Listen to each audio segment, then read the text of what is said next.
जय गुरुदेव। और दोस्तों, मेरे चैनल से दशावर मंत्र में आपका एक बार फिर से हार्दिक स्वागत है। और देखिए, आज जो मैं आपके लिए साधना लेकर के आया हूँ, वो साधना बहुत ही महत्वपूर्ण और पूर्ण प्रभावशाली साधना है। देखिए, तंत्र मंत्र जो है केवल वो उच्च कोटि के जो तांत्रिक हैं उनकी ही कोई बपौती नहीं रही है। और ये भी आवश्यक नहीं है कि भाई मंत्र एक बहुत ही ज़्यादा गहन पूजा पद्धति है या तंत्र चर्चा ही हो उसमें। कुछ ऐसी भी साधनाएं होती हैं जो अपने आप में सिद्धिदायक भी हैं और सफलतादायक भी हैं, जिसके लिए ना तो किसी प्रकार के विधि विधान की जरूरत है और ना ही किसी पूजा पद्धति की जरूरत होती है कि भाई बहुत खास या बहुत लंबी पूजा पद्धति की आवश्यकता है। ऐसा नहीं है। और ना ही केवल ऐसा भी आवश्यक नहीं है कि भाई आप आंख बंद करके और केवल मंत्र जाप करने की आवश्यकता है। और ना ही लंबे चौड़े आसन की या प्राणायाम की, इन सभी की कोई भी आवश्यकता नहीं है।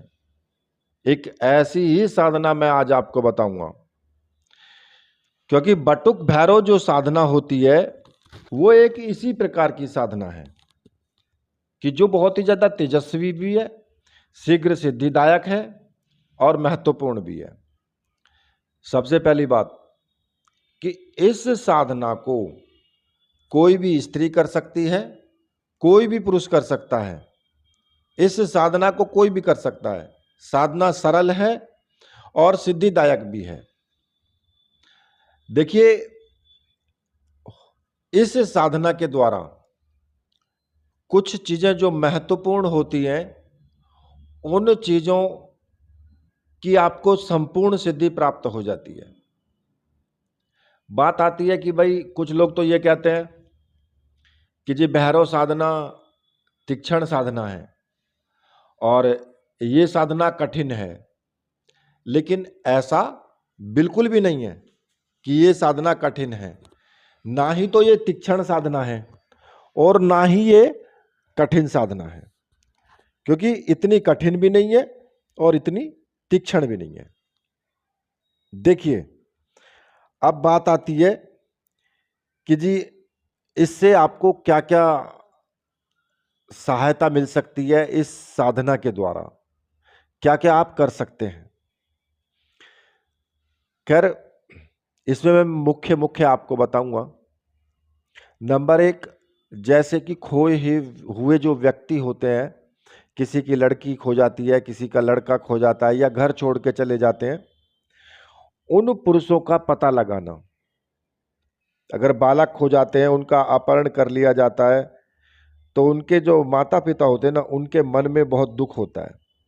और इसे तो केवल वही व्यक्ति समझ सकता है जो कि एक भुगत भोगी होता है। ठीक है, एक तो इस चीज का आप पता लगा सकते हैं। दूसरा, किसी भी प्रकार के रोग समाप्ति के लिए ये साधना लाभदायक है। अगर मान लिया कि किसी को बुखार हो रहा है या किसी को किसी और प्रॉब्लम है, उसको मतलब कहने का योग है कि उसको रोग है किसी भी प्रकार का, तो वो रोग आप समाप्त हो जाते हैं, अपने आप ही समाप्त हो जाते हैं। अब देखिए, अगर आप साधना करते हैं तो आपका रोग तो स्वयं समाप्त हो जाएगा, क्योंकि जो साधना कर रहा है उसके लिए फिर कोई अलग विधि विधान की आवश्यकता नहीं है। लेकिन इससे आप भला भी कर सकते हैं, दूसरे लोगों का भी भला कर सकते हैं। ठीक है, उनके भी रोग समाप्त कर सकते हैं। चोरी का पता लगाना, मान लिया कि चोरी हो जाती है कहीं पर, उसका कैसे पता लगाया जाए भाई फलाने व्यक्ति ने की है या कहां पर रखा हुआ है सामान, इन सब चीजों का।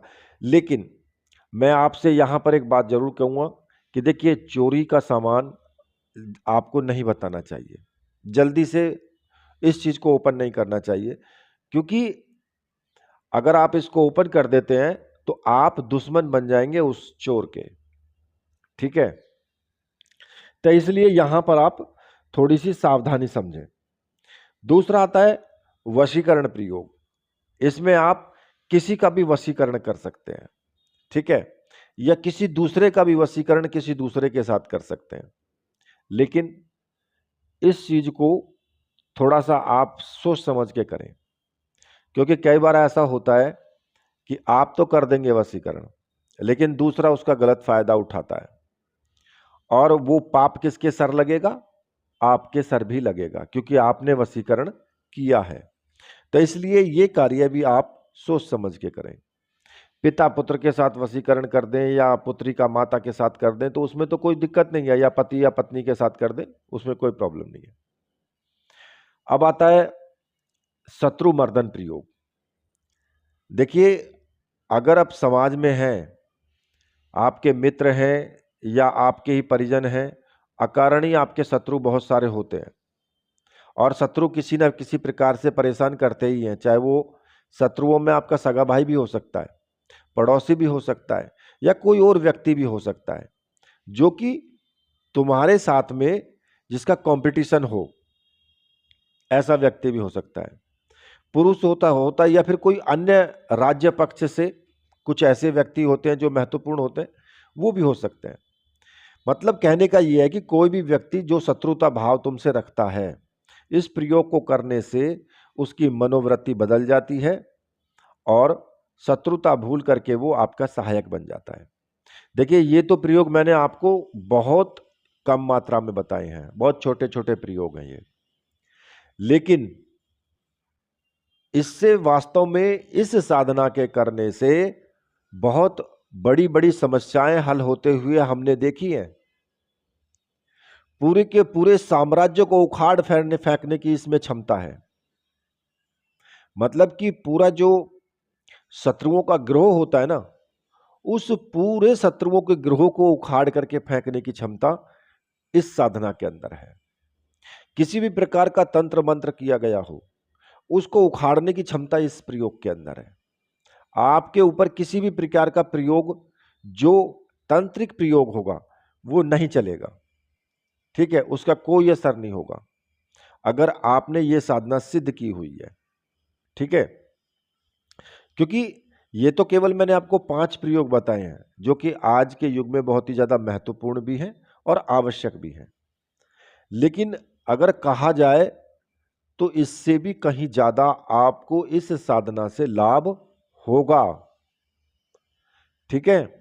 और ना ही ये साधना इतनी ज्यादा तीक्ष्ण है कि भैया आप कर ना पाए। हाँ, देखिए, आपको विशेष प्रकार के अनुभव तो हो सकते हैं, लेकिन इतनी भी तीक्ष्ण नहीं है, क्योंकि बटुक भैरव, बटुक का मतलब क्या होता है?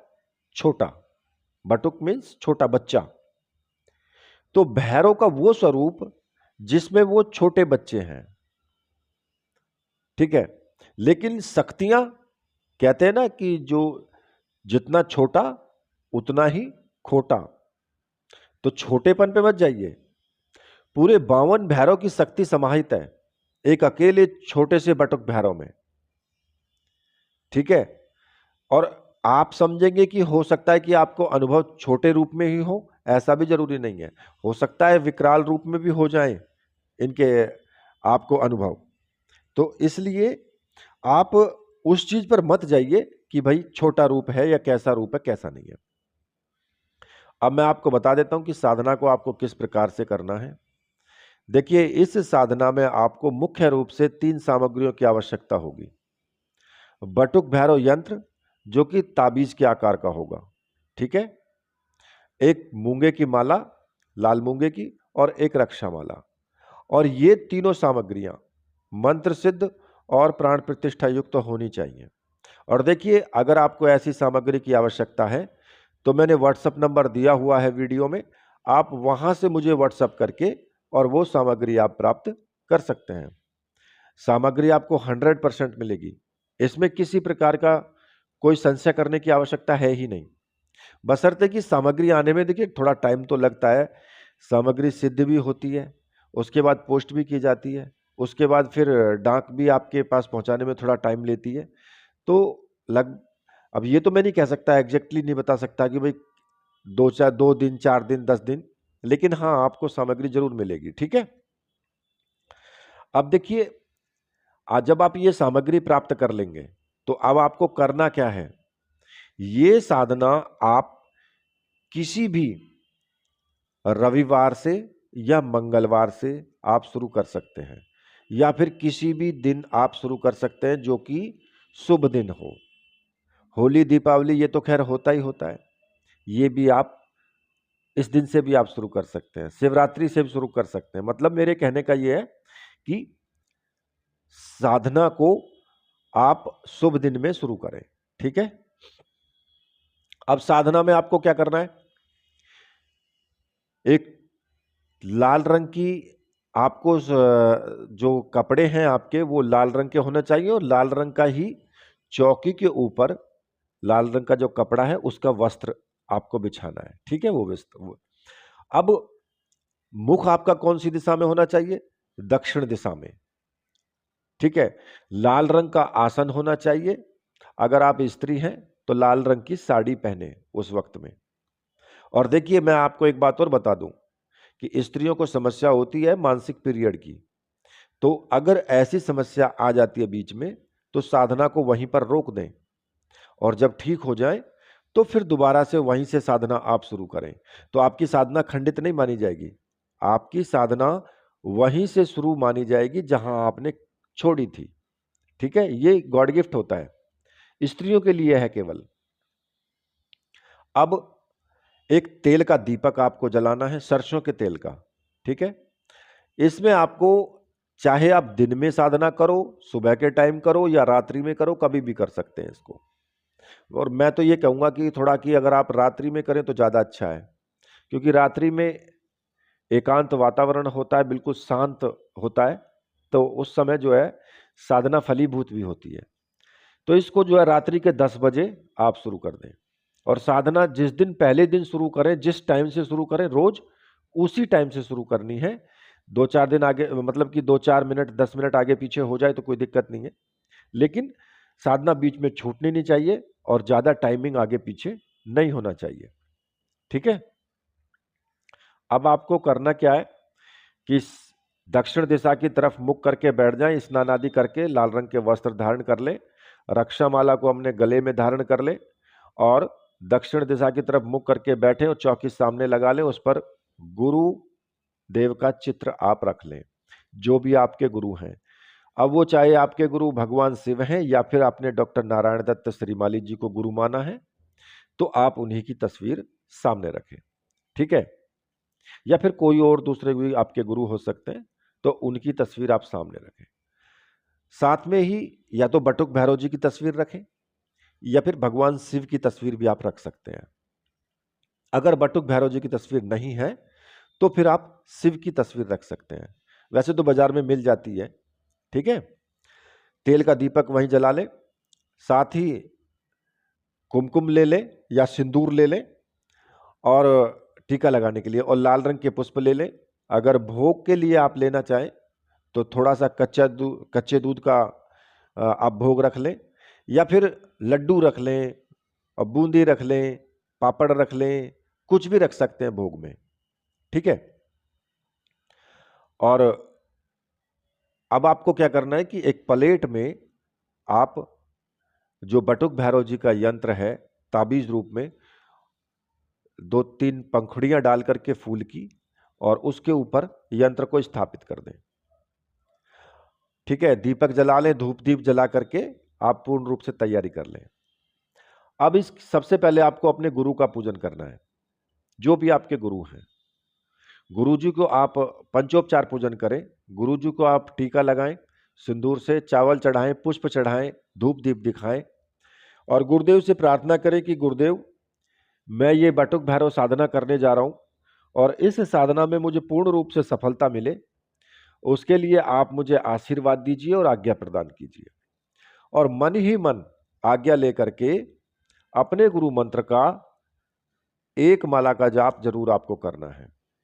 अगर आपने भगवान शिव को गुरु माना है तो ओम नमः शिवाय इस मंत्र का आपको जाप करना है। अगर आपने डॉक्टर नारायण दत्त श्रीमाली जी को गुरु माना है तो फिर आप ओम परम तत्वाय नारायणाय गुरुभ्यो नमः इस मंत्र का आपको एक माला का जाप कर लेना है, और यह आपको गुरु माला से ही करना है। ठीक है, और देखिए यहाँ एक बात और बता दूं, जिन्होंने गुरु दीक्षा ली हुई है ना, उनके लिए बहुत जरूरी होती है गुरु साधना की सामग्री। क्योंकि जो हमारी गुरु चादर होती है वो हमारे प्रोटेक्शन का काम करती है। गुरु माला, गुरु चादर, गुरु यंत्र, ठीक है, गुरु चित्र, तो ये सभी चीजें आपको जरूर लेनी चाहिए अगर आपने गुरु दीक्षा ली है तो। ठीक है, अब आपको क्या करना है कि गुरु का पूजन हो गया, एक छोटा सा रक्षा विधान जरूर करें। उल्टे हाथ में चावल लेकर के और सीधे हाथ से सभी दिशाओं में चावल फेंकते हुए आपको मंत्र जाप करना है। ओम असर्पंतु ये भूता है भूमि संस्था, ये भूता है विघ्न कर्तास्ते नश्यंतु शिवाज्ञा, अपक्रमाणांतु भूतानि पिशाच सर्वतो देशम, सर्वेशम विरोधेन पूजा कर्म समारंभे। इस मंत्र का जाप करते हुए सभी दिशाओं में आप चावल उछाल दें। इससे क्या होगा कि कोई भी नेगेटिव एनर्जी आपकी साधना को में नहीं आएगी, आपको किसी प्रकार की कोई दिक्कत नहीं होगी। ठीक है, इसके बाद अब आपको यंत्र का पूजन करना है, जो ताबीज रूप का यंत्र है। देखिए, उस यंत्र पर आप सिंदूर से टीका लगाएंगे, चावल चढ़ाएं, पुष्प चढ़ाएं, धूप दीप दिखाएं, अच्छे से यंत्र का पूजन करें। भोग आपने रख ही दिया है।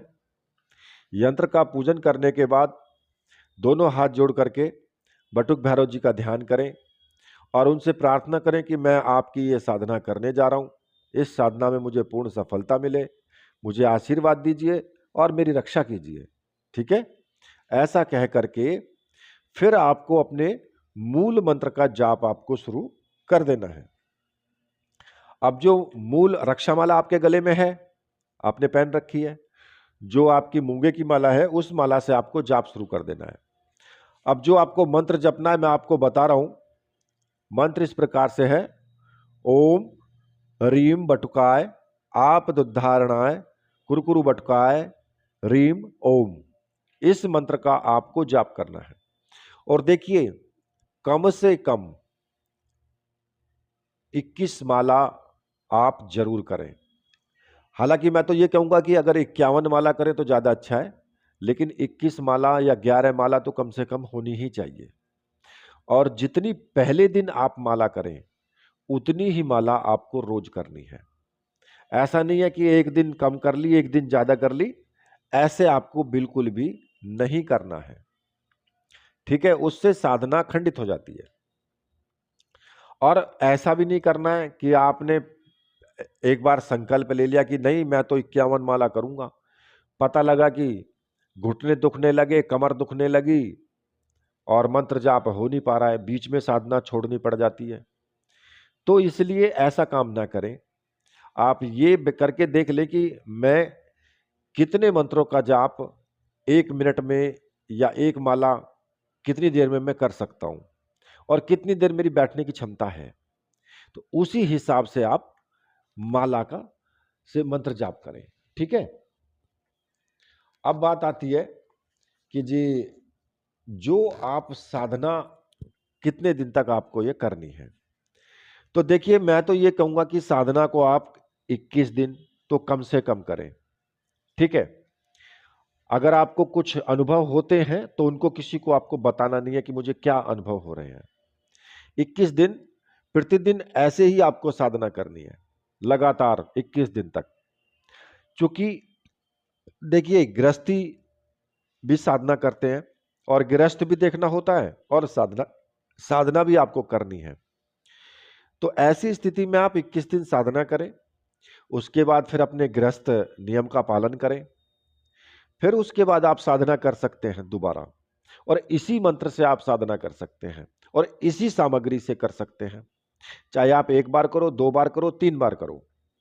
ठीक है, और लगभग मैंने 21 दिन आपको बताया है, वैसे तो 14 दिन की साधना होती है, लेकिन 14 दिन में आपको 101 माला करनी पड़ती है। तो इसलिए 101 माला करना संभव नहीं हो पाएगा आपके लिए।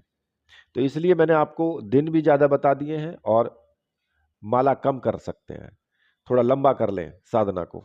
ठीक है, और जब ये साधना आप सिद्ध कर लें तो ये जो ताबीज है इसको अपनी बाजू में आप बांध लें।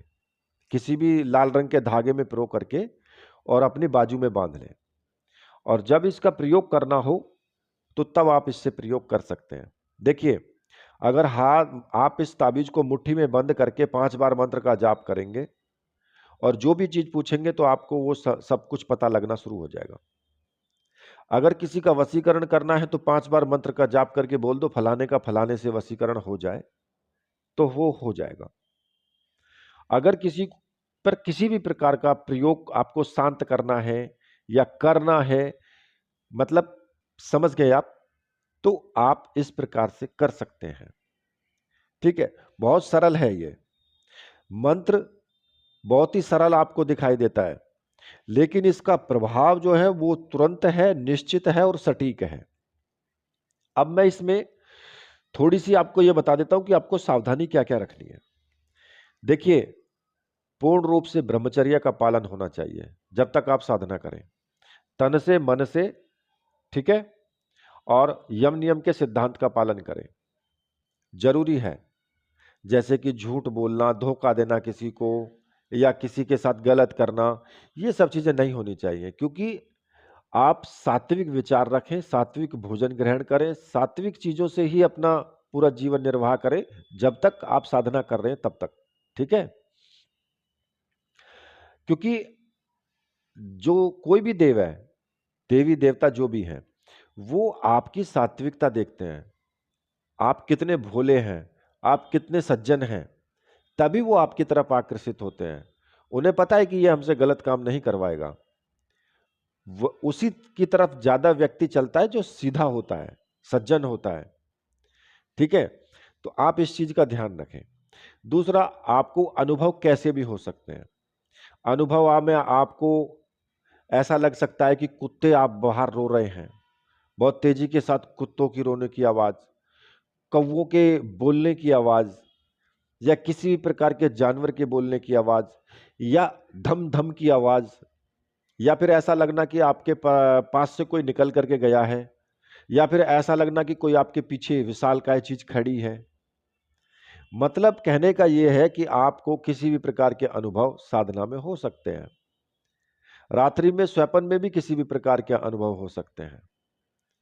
यह जरूरी नहीं है कि भाई आपको अनुभव बिल्कुल सुंदर हो, अनुभव अच्छे भी हो सकते हैं, अनुभव थोड़े खतरनाक भी हो सकते हैं, सब तरह के अनुभव हो सकते हैं, लेकिन इतना जरूर है कि आपका बिगड़ेगा कुछ नहीं, क्योंकि ये कल्याणकारी देव हैं, ये रक्षक देव हैं, ना कि भक्षक। भक्षक किन के लिए हैं? जो गलत कार्य करते हैं, गलत करते हैं, उनके लिए भक्षक हैं, लेकिन अपने भक्त के लिए तो रक्षक हैं ये।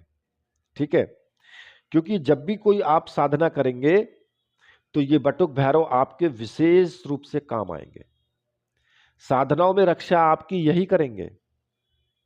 ठीक है, तो इसलिए बटुक भैरव की साधना मैं कहता हूं कि प्रत्येक व्यक्ति को करनी चाहिए। इनकी साधना करने से व्यक्ति का भय समाप्त होता है, व्यक्ति के अंदर दृढ़ता आती है।